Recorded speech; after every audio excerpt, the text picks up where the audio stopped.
during this very challenging time where we had to be forced to be separate from our friends and our colleagues, I was really grateful for this Anchor app, which has allowed me to continue the podcast after almost 1 year of working on it. It's free. You simply go to anchor.fm and download the app. And there you'll find all the tools that you need to record and edit your podcast, as well as to invite people onto your podcast through the app. Anchor also distributes the podcast for you on Apple, Spotify, and many other platforms. You have absolutely nothing to do except to record your podcast. If you have an ad like this, you can also make money. It's everything you need to make a podcast in one place. I would recommend it for anyone who wants to get their voice out there, has something to contribute. Go for it. Anchor.fm is where you go to download the free app and to get started. Good luck with your podcast.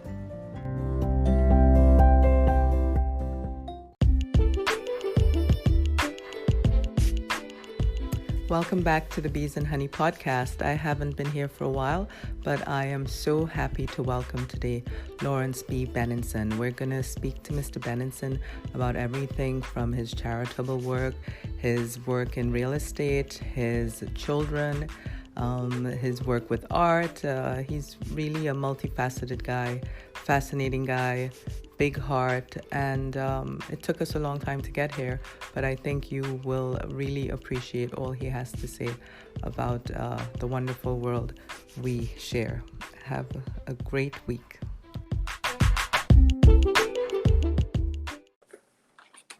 Hello. Good morning, Lawrence. How are you? I'm well. How are you doing? Okay. Finally, huh?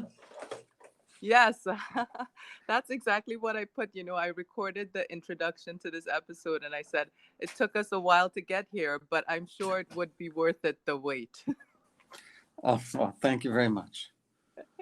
So I wanted to ask personal questions. I hope you don't mind. Like, what does the B stand for in Lawrence B. Benenson? It stands for Barry. Barry? Yes. And so what do some people call people named Lawrence? They call them Larry. So my name is actually Larry Barry. God, I'm sorry. I can't. I wasn't prepared for Barry. I mean, anything else but Barry. All right. Well, now that I got that out of the way, I want this to tell us a little bit more about how Larry Barry came about. Where did you grow up? What sort of work did you do as a kid that led you into where you are right now? About your art collection, everything. Well, I was born in New York City. I grew up on the streets. The streets were 81st Street and Park Avenue. Not the type of streets most people think of when they think of the streets, but that's where I grew up. I went to Trinity School for 12 years, and my parents got divorced when I was 9. My mother soon after remarried. My father took a lot more time before he remarried, and my mother was very adventurous person, and she actually took me to Soho when in the late 70s and early 80s, and I actually met Andy Warhol with her. Wow. She wanted to have a portrait done, and it was $25,000, and my father said that's too much money. But it was very interesting because I had just been to the World Trade Center with my aunt. And at the top of the World Trade Center in 1976, they had a machine where they'd take your picture and then print it immediately on a T-shirt. And before we went to see Mr. Warhol, my mother said, put on that T-shirt. I think Mr. Warhol will find it interesting. And indeed, when we got to the factory, he looked at me and he looked at my shirt, and I remember it very clearly. And he was like, that's a cool shirt. My father took me to many museums. And I was always fascinated that he knew who had done each of the sculptures and paintings. And it's and now I am that way. I can walk into lots of museums and say, "Oh, that's a blank or that's a blank." Um, Yes. but it's interesting. So now we go to my collecting. It's a tie-in. I'd rather not have it be that I say, "Oh, that's a blank. That's a blank." You know, that's a Calder, or that's a Matisse, or that's a Herring, or a Mm-hmm. Basquiat, Mm-hmm. because people are getting too hung up on who did the art instead of the artworks themselves. I am much more interested in the artwork. And I think that the artists would rather the observer be interested in the painting or sculpture in front of the observer rather than the backstory of the artist. You know, Yes, yes. the work product is more important than the backstory of the artist. But today, a lot of people are hung up on the backstory and they buy art because of someone's backstory instead of because they connect with the art. And it's good for the Yeah. artist and it's good for the Yeah. gallery because they get paid. But I think it's not really what the artist would like. The artist would like the art to stand on its own, just like you and I have children. We'd like our children to stand on their own someday. Yes, yes. Well, I mean, I like the way you put it. I mean, the next iteration of that sort of thinking is they buy art because they think the price is going to go up or because the price is like this. I mean, and really not what the artist in. Not at all. And the that's exactly right. It's trading. It's investment. It's not. Oh, you know, I will really get a lot of pleasure when I pass this on my way to the kitchen. You Right. know, it's like what a beautiful uh, still life. It's like, Yes, oh, yes, this yes. still life. Hey, that's worth $1 million. I just passed my Cezanne drawing on the way to the kitchen, and it's like it's not.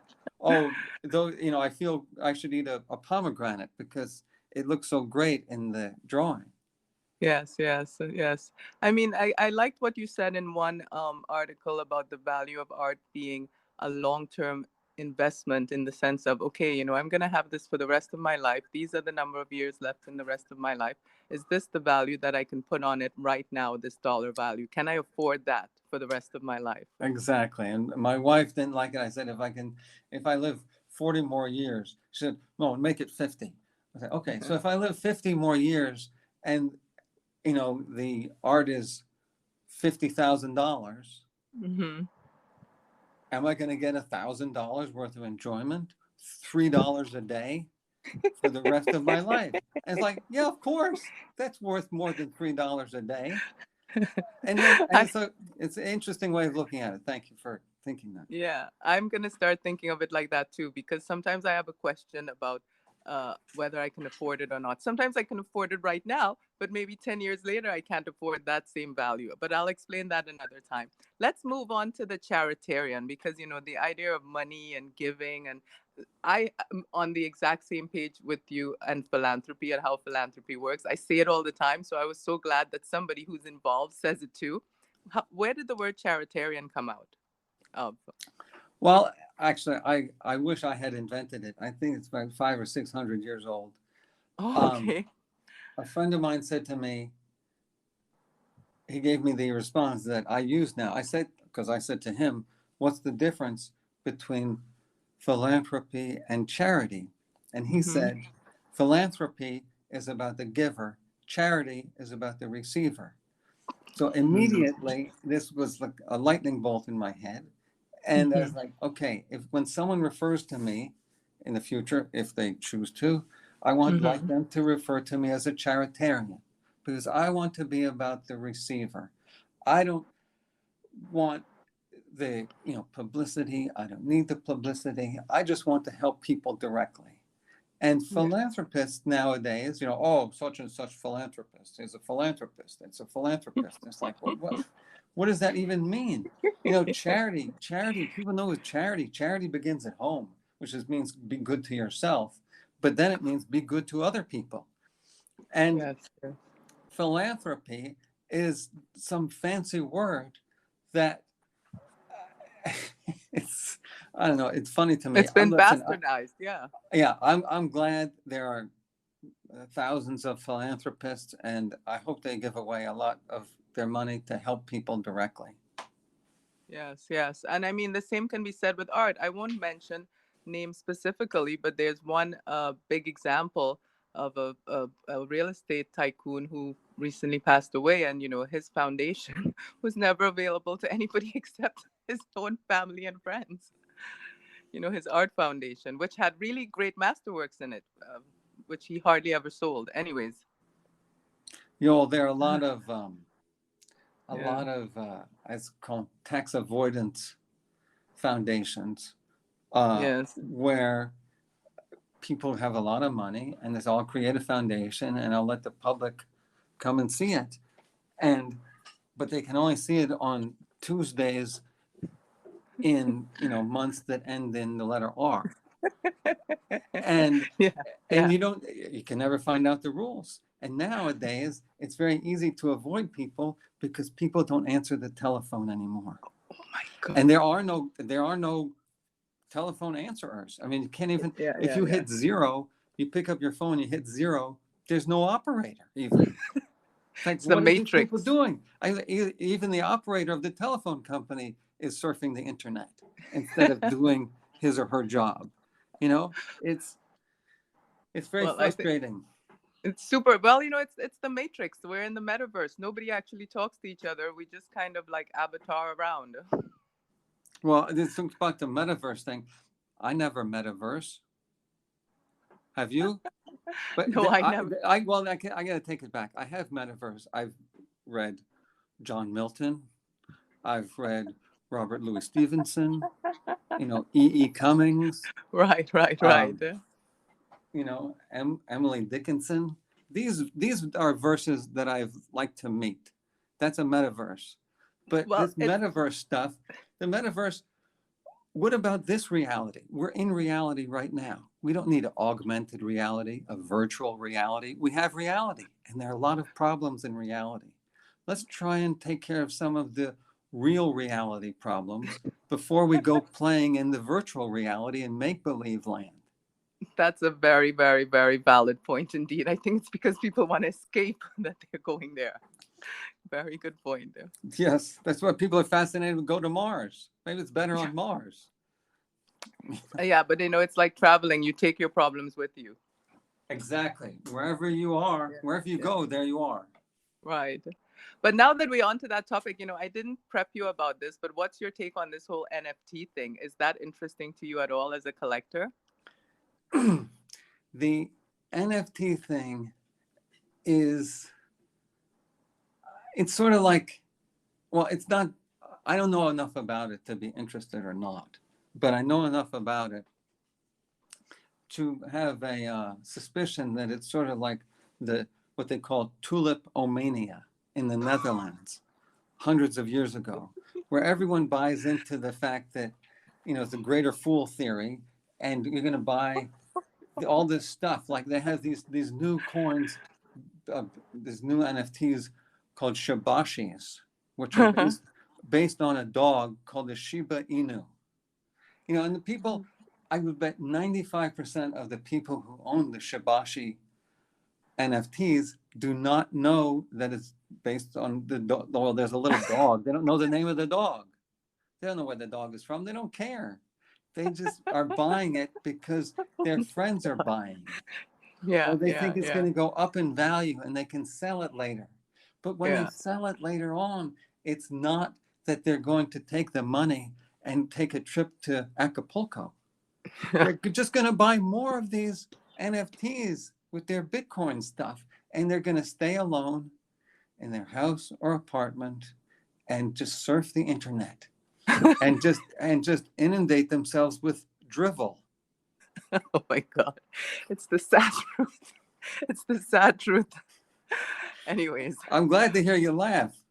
Well, I have 2 points of view because I don't think it's going away, but I agree with you. I think after the mania, there will be something left. So let's see what happens when the mania busts. Well, I think there will be something left too. I didn't say, I mean, there's still tulips exist, but Right. the NFTs, the originals will be fine. But I think the copies that people make to show and share with everybody, they'll be like, you see compact discs in the gutters of New York City.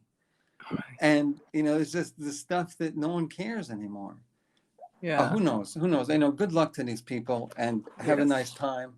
But it's sad because instead of having sex, people are on the internet having sex, and the population is going down. It was the 1.65 children, and the 2.1 is the replacement of our population per couple.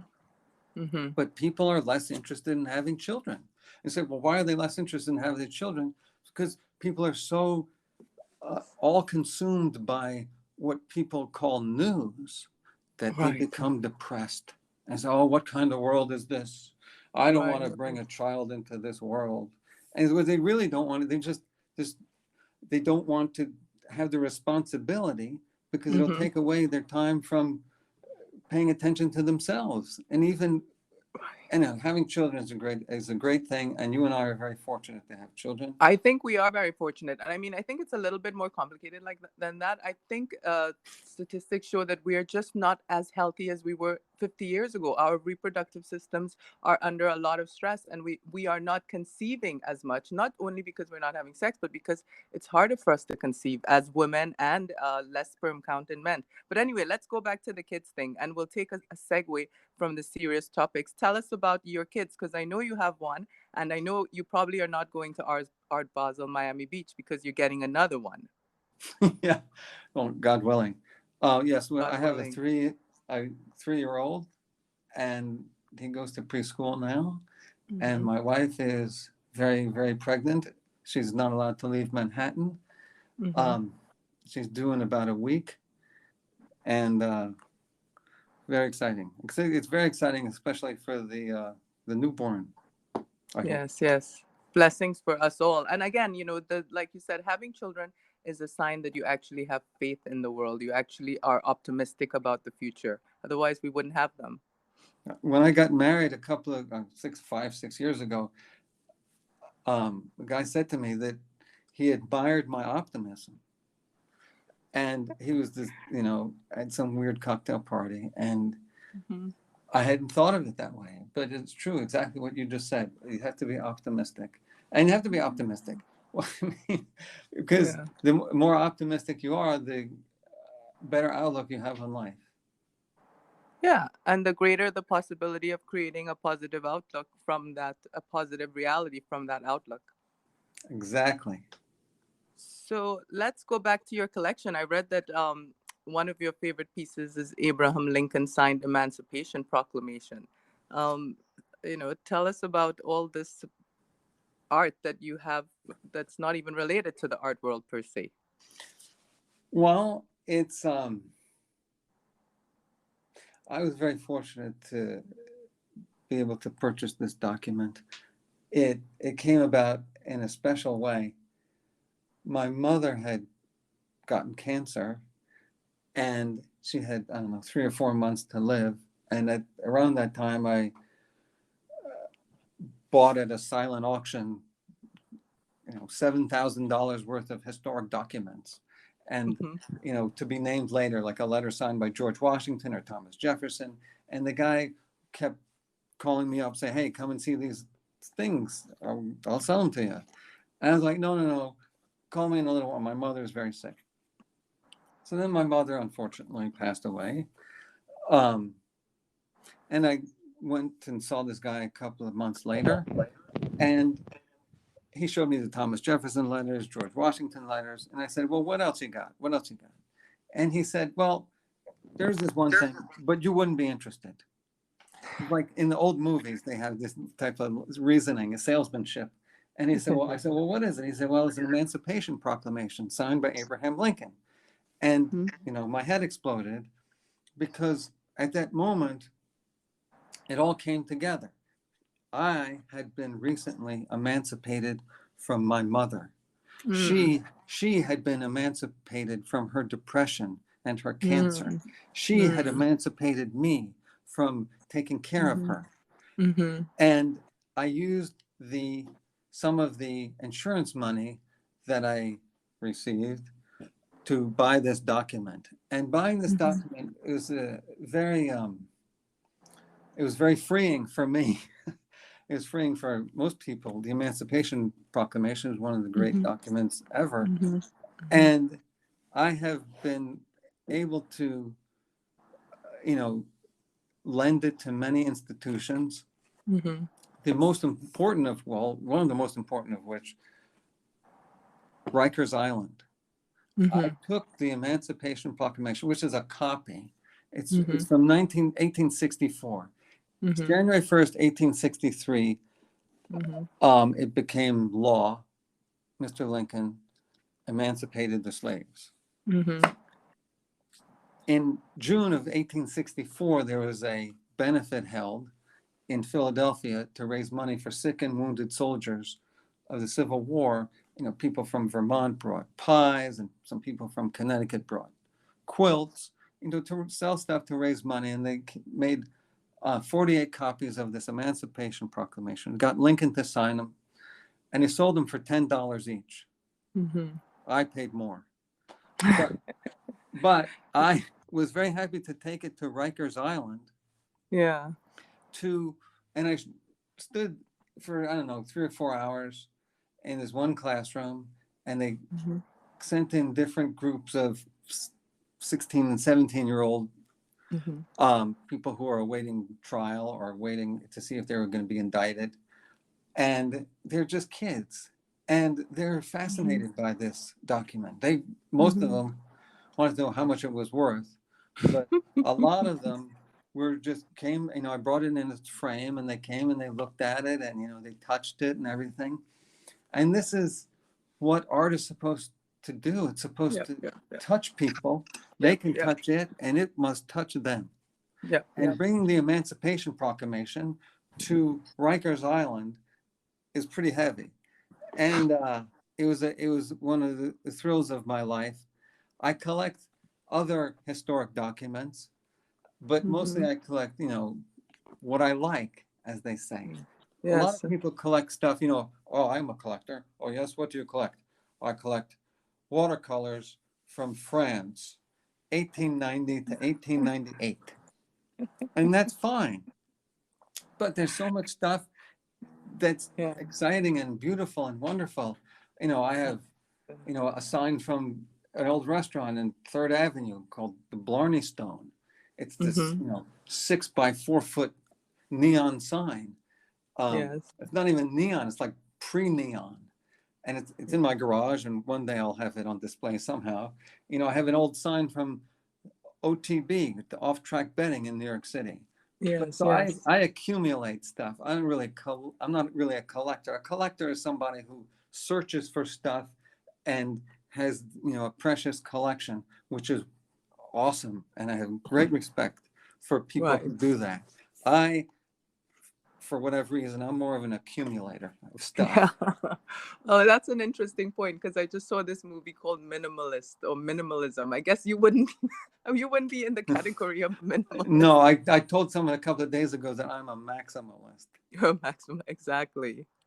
Well, now that we're on to maximalist, I want to ask for me, an important question, because one of the major roadblocks for me showing artists in general is how much it costs to show artists in New York City. You know, with this pandemic, we had so many storefronts available and many more becoming available. What role do you think the whole real estate tycoon scene can do to help people to have affordable pop-ups, temporary gallery spaces, or studio spaces for artists, like how Chishama does with the Durst Foundation? I think that these landlords who have empty storefronts have to get over themselves. Hello, just, hey, here's some nice person that, they have all the insurance I could want. And then I can say, hey, okay, you want to put some art in here and you want to light it and pay for the electricity, I'll give you a set of keys, and yes, you have your insurance, so have a good time. And it beautifies the store. I have direct experience with with this, and the frustration and the disbelief. A friend of mine who's an artist, he's my pen pal. He lives in Soho. He makes sculptures and paintings. And he said to me one day, hey, there's an empty storefront in front of my building. And, I really need the studio space. These sculptures are crowding me out of, I make too many of these sculptures. How about I put these sculptures in this storefront? Do you know these people? I said, I looked it up, the address. Yes, I know the managing agent. Great. And the guy's a friend of mine. I'm partners with him. Okay. I call him up. He's an art-minded person. I say, hey, I have this artist. He lives across the street from such and such address. He wants to put his sculptures in the storefront. What do you think? Oh, I think it's a good idea. I'll call the broker.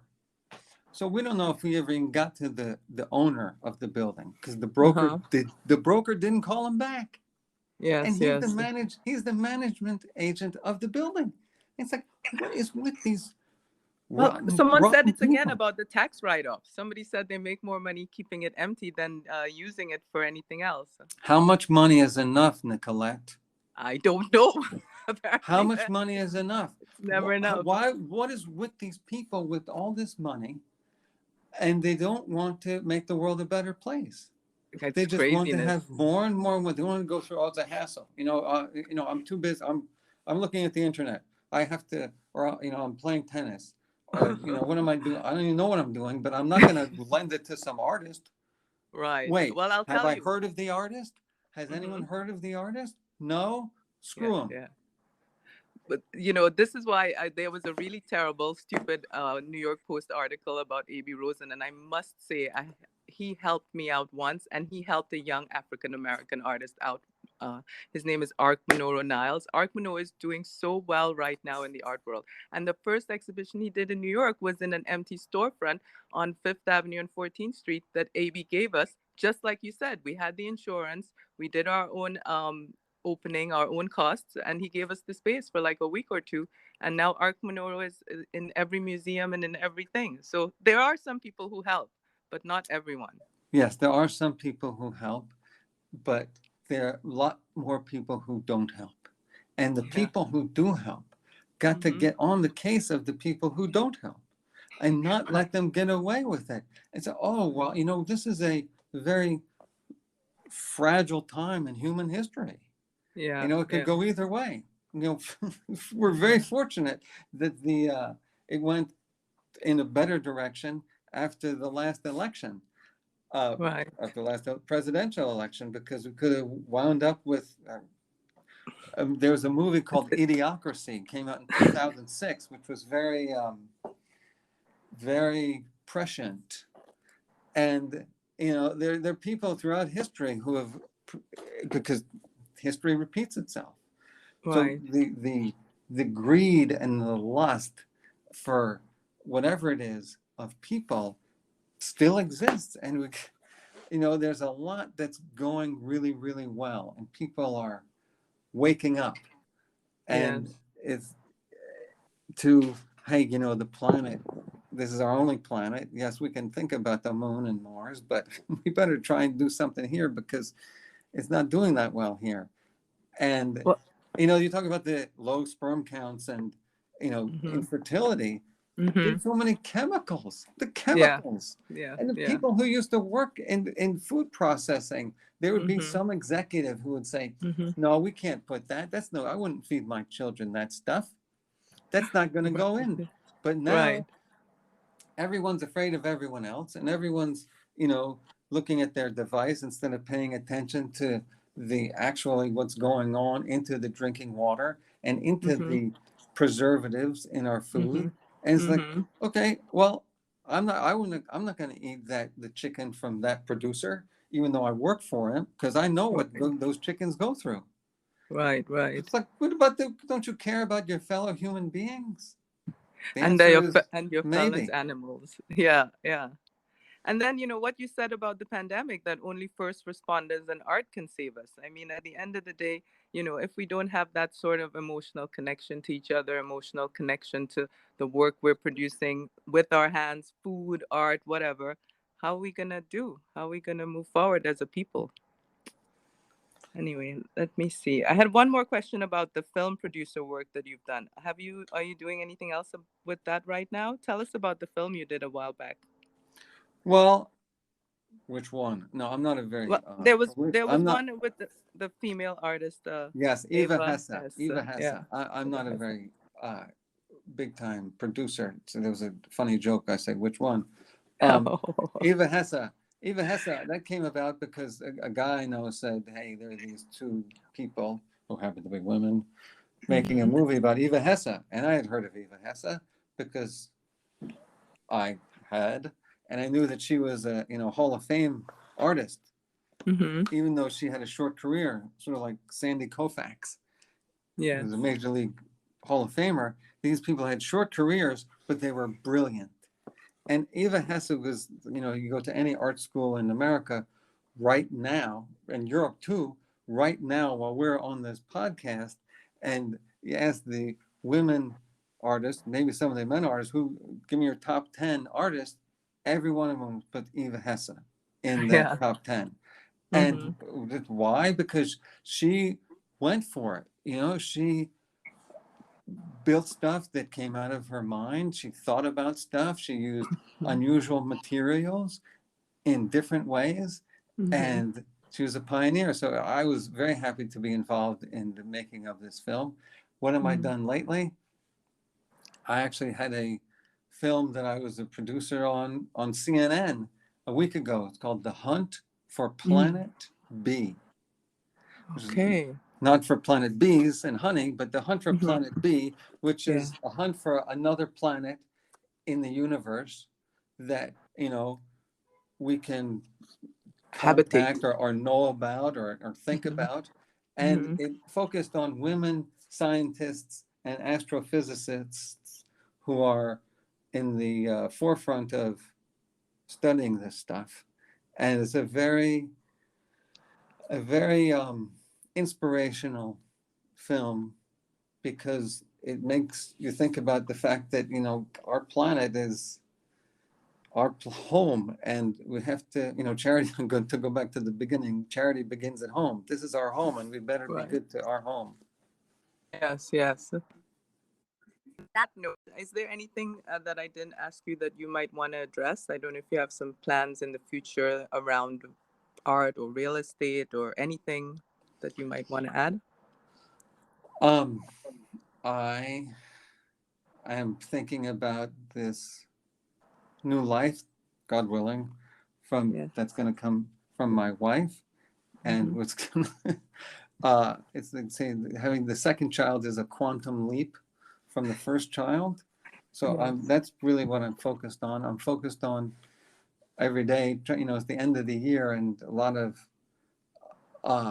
charities make appeals to you, saying, "Hey, send us some money." So I'm sending out lots of money. I hope to try and make the world a better place for my children and everyone else's children, because we're all in this one community together.